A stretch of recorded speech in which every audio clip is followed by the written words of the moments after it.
Our News is brought to you by Alive. Good evening, Bahamas. Coming up in our news tonight. United Nations officials complete a tour of Abaco shanty towns. Their findings straight ahead. The opposition leader weighs in on the proposed draft of the marijuana bill. Could there be Junkanoo this year? Plus, the recently signed Marcos Alert will also serve as a weather alert system. The details coming up.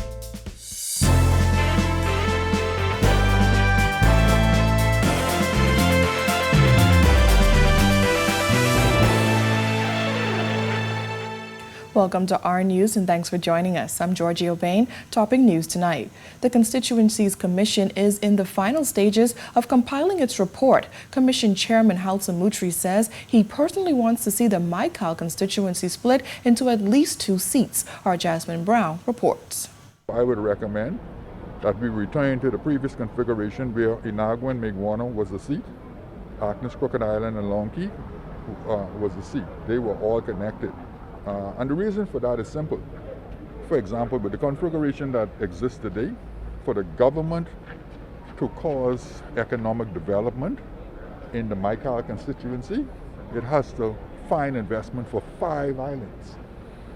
Whereas if the government, which is always usually making a political decision, wants to affect seats in terms of trying to retain the government, it is better to spend the money in New Providence, because you would be affecting 24 seats. If you go into Grand Bahama, you would be affecting 5 seats. If you go into Abaco, 2 seats. You see, and then in Maikal, you have to go into 5 islands for 1 seat. That's Constituencies Commission Chairman Halsa Mutri explaining why he thinks it does not make sense for the Maikal area to be represented by 1 member of parliament. Mutri said in order for islands in the south to get some sort of economic stimulus, they need full representation and not political ones. Over the years, we have always developed in the short term. We've taken the short-term approach, no long-term planning. So most decisions in the Bahamas, regrettably, are political decisions. Mutri revealed in early April that the Constituencies Commission is considering recommending as many as 5 additional constituencies. He said they had been examining particularly the larger constituencies on New Providence and Grand Bahama with respect to making a decision on whether some of the boundaries in those constituencies needed adjustments. We got recent statistics from the Parliamentary Registration Department, which is showing that a number of the constituencies continue to increase in numbers in terms of registered voters. The Golden Isles constituency is more than 7,000 voters now approaching the 8,000. While we have about 4 or 5 constituencies in New Providence that are still under 5,000. So that has been part of the challenge based on the constitutional mandate given to the Commission to bring parity in the islands where we can get parity, and that is New Providence, principally Grand Bahama and Abaco. So the challenge is whether we're going to have to recommend that the constituencies be reconfigured in New Providence to bring about that parity, or whether there should be an increase in the number of seats. As for when the Commission will next meet, the Boundaries Commission is scheduled to meet on Monday morning at 8:30. The previous meeting that was scheduled, we weren't able to hold that meeting because several members of the Commission were out of the jurisdiction. We are in the process now of finalizing the report. The last commission reported in February 2017. Reporting for our news, I'm Jasmine Brown. The Progressive Liberal Party continuing campaigning in Grand Bahama with the opening of the constituency office for the Central Grand Bahama seat. The PLP candidate for the constituency is Kirkland Russell. On hand for the event was PLP leader Philip Davis and Deputy Leader Chester Cooper. With our country facing the biggest crisis of our lifetimes, with Grand Bahama facing the biggest disaster of our generation, we need people like Kirkland Russell and the rest of the Grand Bahama PLP team to bring hope and help to our people. Central Grand Bahama, prepare for a new day. For 4 years, your representative has been missing in action. In recent weeks, the PLP has spent a lot of time campaigning in the nation's second city. The party has already named its slate of candidates for that island. The Free National Movement won all 5 seats on Grand Bahama during the 2017 general election. Russell says it's time for the PLP to reclaim Grand Bahama. The SSPLP is fully loaded. It's fully loaded with the 3 Ds to succeed. We are disciplined. We are dedicated. And we are determined not to let you down. And so, the clarion call goes out. Give us 5. Give us 5. And together, we will not only recover, but we will aggressively begin to rebuild. And a delegation of United Nations officials completed a tour of the farm shantytown in Abaco. The group arrived on the island Saturday following concerns over human rights violations following the demolition of a number of unoccupied and incomplete structures in the farm shantytown in recent weeks. Foreign Affairs Minister and Member of Parliament for North Abaco, Darren Henfield, led United Nations resident coordinator to the Bahamas, Dr. Gary Consell, on a tour of the former mud and farm shanty towns on Saturday. As they entered, members of the Human Rights Bahamas group lined the entrance with placards. Some read, "From Dorian to homeless, where is your heart?" and "No shelters in Abaco, we have nowhere to go." Henfield explained that this is about saving lives. We emphasize that this is not about migration, this is not about illegality, this is about saving lives. And we didn't have the kind of cooperation that we thought. Henfield says the devastating impact of Hurricane Dorian led the government to prevent residents from reconstructing homes in those areas. And when Dorian came ashore, it swept most of the containers and debris of even boats from the waterside. Imagine the water coming as high as 24 feet, in some instances 19 to 20 feet, and just bringing everything south. And we don't know how many lives they lost in it, because with an illegal migrant population, you're not going to report to any authorities that I'm here. So we don't know how many lives we lost in here. We fenced it, cordoned it off to prevent rebuilding. In a statement, Dr. Consell commended the Bahamas government for its management of back-to-back crises, Hurricane Dorian and the global COVID-19 pandemic. Dr. Consell also committed the Office of the UN Resident Coordinator and its country team to support and work alongside the Bahamas government to ensure that all processes to regularize migration, as well as housing and building codes, maintain the health and dignity of all populations in keeping with the Bahamian law, meeting international best practice, recognizing human rights of all persons, and upholding the Bahamas' human rights commitments. Marco's alert system will be used to broadcast important weather announcements, according to the Minister of National Security, Marvin Dames. Unlike the Amber Alert in the United States, which only broadcasts messages about children who are missing, the Marco's Alert will have more of a broad function. This will be a key tool for Captain Russell and his team at NEMA to use, you know. And so if someone's not watching the TV, you know, they have it on the cell phone. If you're not watching the cell phone, it's on the radio. If you're not on the radio, it's so it's all over. The Marco Alert is named after Marco Archer, who disappeared and was found murdered nearly 10 years ago. Officials signed a $1.9 million contract with a multimedia technologies company to provide the public broadcast alert system. CEO Ralph Walker explains how it works. If you're on the phone and there's a message that needs to be gotten out, it'll seize the telephone system, so anyone that's on the phone system will receive the alert. Walker's company was also the recipient of a $2.7 million contract to put up 4 digital billboards around New Providence. He says he's trying to convince Cabinet to monetize the billboards by allowing advertising. The billboards are there, and I don't know how often we have alerts to stand out. So we were talking with the minister and trying to convince the Cabinet of Bahamas to actually utilize the billboards to, in effect, monetize them so that they can then pay for itself or even pay to expand so we can get to places like Abaco and Grand Bahama and so forth. Well, still to come on our news, will there be a 2021-2022 Junkanoo season? But first, the opposition weighs in on the proposed marijuana legislation and why a former hotel worker isn't pleased with incremental payments. That's coming up when our news returns. Wake up with Bahamas at sunrise on RTV channel 212. We are live at 6:30 a.m. on Mondays and Fridays, with rebroadcast at 8 a.m. on Mondays, Wednesdays, and Fridays, and 9 a.m. on Saturdays. Bahamas at Sunrise brings you the best in Bahamian entertainment, current events, politics, and more. With us, your hosts, Anastasia Palacios and Phil Simon. Bahamas at Sunrise, the best in Bahamian morning television.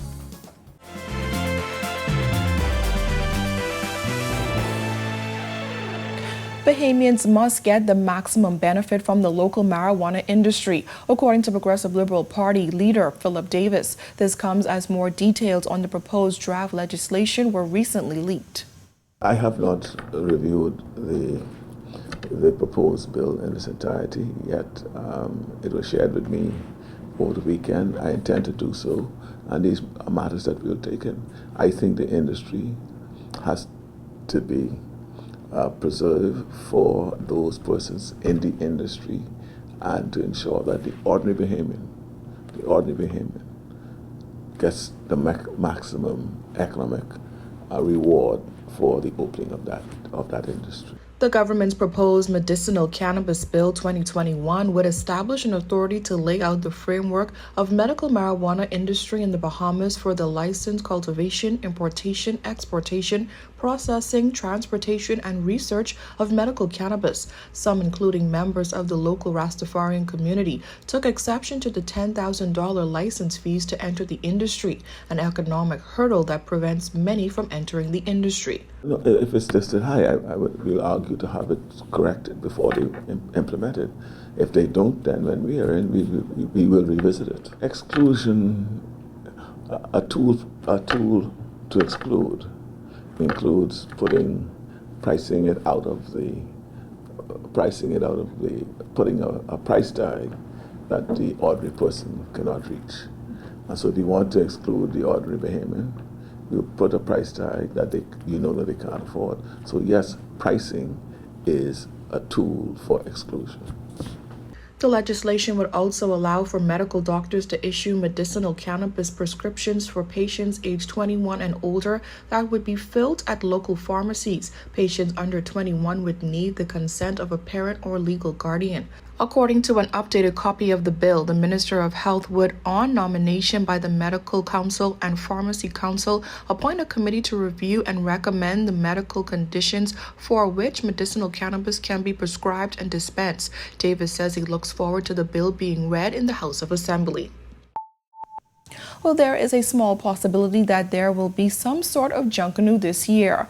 Junkanoo Corporation of New Providence Chairman Dion Miller said despite the uncertainty brought on by the latest wave of the COVID-19 pandemic, there is a chance that there will be some sort of parade this year.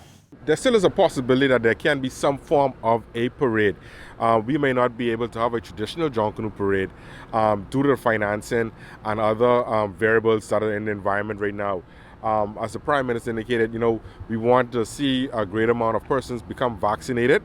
We want to get the COVID numbers under control so we could get back to doing not just Junkanoo but other social activities.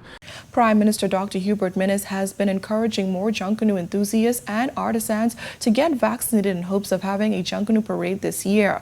But aside from the health aspect, Miller says that groups also depend on sponsors who have taken a hit this year. So the JCNP is ready. We have our plans that we have not released them to the public yet, but we're waiting on those guidelines. So we anticipate by end of July, August, there will be some sort of final confirmation about what we will be able to do. But in the meantime, we just want to tell Junkanooers and the public at large, adhere to the government mandate, stay safe, wear your mask, wear your out in public areas, sanitize your hands, and so we can hurry up get past this pandemic and get back to doing the things we love to do. An economist and former Bahamas Chamber of Commerce CEO Edison Sumner is applauding the government's move to invest $2 million in the Junkanoo headquarters. He says he actually wishes that there was more done for the creative arts community. The orange economy, the creative arts industry, is one that has always been shunned, that has never gotten the level of resources and support that it needs from the country. I'm a part of that community as well. I've worked very closely with that community. We have drafted and done a lot of work that was presented as a part of the ERC's recommendations as well. So I know the passion that they have, but I also know the challenges that the orange economy or the creative arts industry has. Sumner says while he applauds and supports the move, he would have also loved to see more investment made in the arts. To creative arts, right? So that those who are out there creating the cultural experiences for the Bahamas would get more support from the government and the private sector to help create those cultural expressions. Because without the creative arts community, you and I would not be having this conversation right now, because you are part of that industry as well by virtue of exactly what you're doing right now. So that's one thing that I'm excited about, but also would wish to have seen more support provided to the creative arts industry.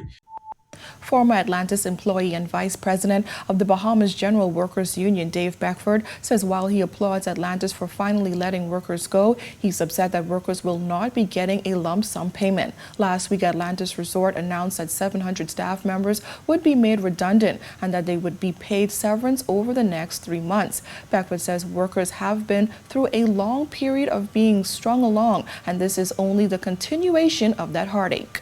I'm happy that they have done it. I think that it should have been done a long time ago. But I have an issue and I have a problem with Atlantis making a decision to pay those workers an installment. The Employment Act is clear. Once you make the workers redundant, they are supposed to get their full payment, not installments. And I don't believe the notion that Atlantis is broke or they're having financial problems, because when I worked there for 26 years and prior to this pandemic, business was very, very good. In a statement issued to the media, Atlantis noted that it needed to be more fundamental shifts by reducing the size of the workforce around a more focused business strategy.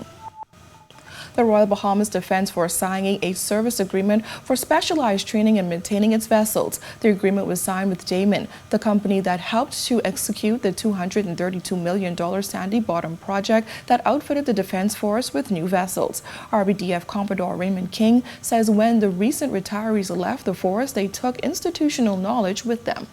The scope of the long-term service agreement with Damon has several components. One has to do with the establishment of a maintenance management system. That entails corrective and breakdown maintenance as well as preventative maintenance. King says the new Marines get to take over the maintenance of the vessels and are ready to learn. We have a cadre of young mechanics, and the training for them entails familiarization, maintainer and operator training on all of the systems on board the vessels, all of the equipment and systems. So they will be quite knowledgeable across the broad scope of the vessels.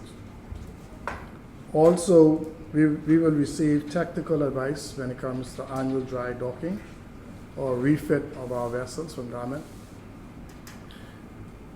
We will have a logistics system which entails access to spares in a more timely manner, an inventory control system, warehousing.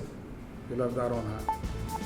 When our news comes back from the break, a new restaurant is gearing up to open its doors and take you on a trip around the world. And our Marcellus Hall has all the highlights from this week's sports in your Sunday Sports Special when our news returns. Wake up with Bahamas at sunrise on RTV channel 212. We are live at 6:30 a.m. on Mondays and Fridays, with rebroadcast at 8 a.m. on Mondays, Wednesdays, and Fridays, and 9 a.m. on Saturdays. Bahamas at Sunrise brings you the best in Bahamian entertainment, current events, politics, and more. With us, your hosts, Anastasia Palacios and Phil Simon. Bahamas at Sunrise, the best in Bahamian morning television.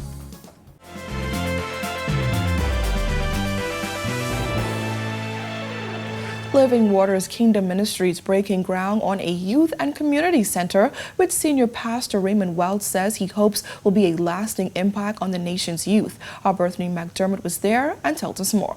With the goal of inspiring, empowering, and ministering to the youth of the nation, Living Waters Kingdom Ministry broke ground on a youth and community center. According to Senior Pastor Apostle Raymond Wells, the plan is to have the facility completed in 18 months. We saw what happened at GHS, and a whole lot of what you see happening in our schools is an offshoot of what's happening or not happening in our homes or in our community. I believe Living Waters has been placed in this particular community to make our impact here. Not just to preach, to teach, but to also see how we can help to train up. That's what the Bible said, bring up your child in the way that they should go. And that's one of our assignments. Work on the community center located opposite the church's Warren Street campus began Saturday. The community center will boast meeting rooms, classrooms, a fitness center, an indoor basketball court, flight simulators, a fellowship hall, and a deli. As the church undertakes a vast construction project while the country grapples with the economic hardship brought on by the pandemic, Apostle Wells says this is a faith operation. Someone asked us, said, how can you all build in a time like this? Where you all getting the money from? We don't have the money. We're walking by faith. Yeah. And we believe if we obey God in this assignment, that wherever there's vision, God makes provision. Mm-hmm. We just cannot do this. We can't afford to do it, but we can't afford not to do it. And while the facility is geared toward youth development, the church also offers assistance to parents. We now have in place a counseling session that if parents are in need of counseling, we provide that. We're here. We have pastors here. We have staff here that are able to speak. I love working with women. That's a part of my assignment. I'm here to assist mothers who are struggling, mothers who are desperate, because we all need help. Other religious leaders and government officials gathered for the short groundbreaking ceremony, including Social Services Minister Frankie Campbell, who called Apostle Wells' work inspiring. Reporting for Our News, I'm Bethany McDermott. Well, beginning on Monday, a new restaurant on Mackey Street is inviting Bahamians to take a taste of the world. Are you ready for a treat for your taste buds? If you've been wondering what that beautiful yellow and blue building is along Mackey Street, well, I'll let you in on a little secret. It's the new Showman Bistro restaurant with cuisine that is sure to surpass your expectations. Public Relations Director Ray Morrison says the aim is to take your taste buds on a journey. There was such a buzz and hype around the boxes. We got tremendous feedback regarding the boxes. Persons were really excited about going on a trip around the world, culinary speaking, as we say. So we thought that we would put that idea, that concept, into this, our brick and mortar, our first location, which is Showman Bistro, the restaurant. And once you walk through the doors of the new Showman Bistro restaurant, the journey begins, from the art to the cuisine and even the specialty drink menu. It's multicultural. So as I've said before, our claim to fame is that we'll take you on a culinary trip around the world. So there's Asian influences, there's Caribbean influences, there's South African, there's Mediterranean, there's Middle Eastern, and so on. 90% of it is vegan, so if you're looking for a healthy option, you can get that here too. Great salads, great combinations of flavors and so on, but all of that can be had here. There's free delivery as well to within a 1 mile radius in this area, so we encourage all of the business houses to give us a buzz. You can either call us, we'll come and deliver it to you, or you can check in and come and pick it up. That's all well and good. Free valet parking. In addition to that, there's also, if you come in, we'll clean your car for free. So can expect to have a cold towel when you come, because it's summertime. We want to refreshing you and keep you cool while you're here. But so many amenities, such great surprises, and we want to ensure that person have a multi-level experience while they're here.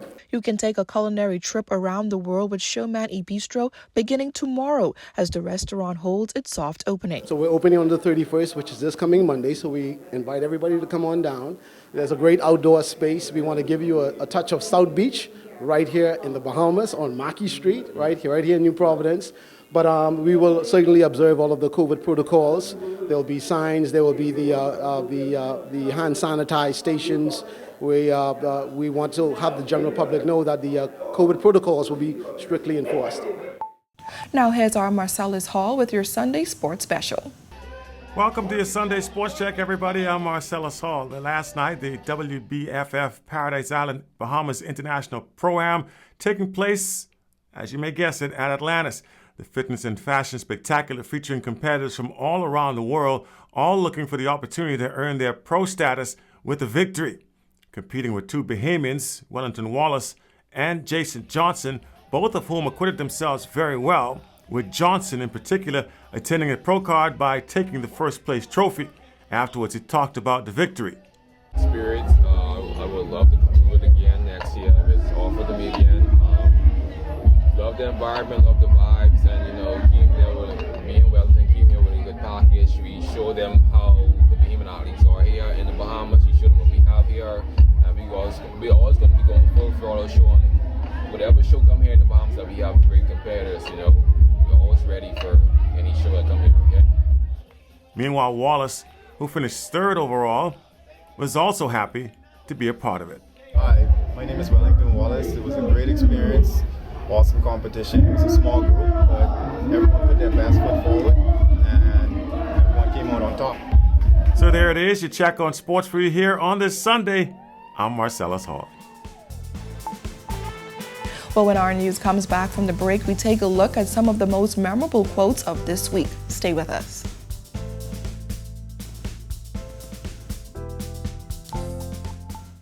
Wake up with Bahamas at sunrise on RTV channel 212.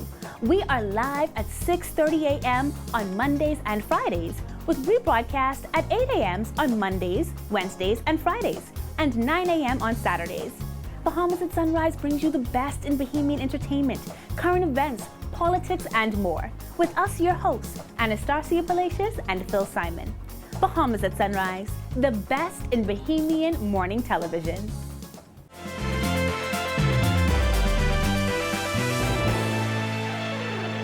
You're watching our news. Welcome back. Tonight, we take a look back at some of the most memorable quotes of this week, beginning with Health Minister Renwood Wells, who says that the pandemic has propelled the healthcare industry in the Bahamas. The overall processes as to how we dealt with COVID in the Bahamas, the testing, the bed capacity, the space, all of those were what we shared, and how we were able to get the kind of results we got during the second wave. And so we really moved healthcare forward. We did it during a time of crisis, but we were able to move healthcare forward in a very aggressive and progressive way. This next quote comes from Public Works Minister Desmond Bannister, who revealed that a shanty town is under construction in his constituency. This weekend, I had constituents of mine in Carmichael who sent me photographs showing shanty houses being constructed at a shanty town in my constituency. Another one in Tall Pines. And if you see these photographs, they're very close to the homes of legally built homes by Bahamians. They're going to cause challenges in those communities. The building control officer has been notified. We're going to give them the requisite notices, and we're going to take them down.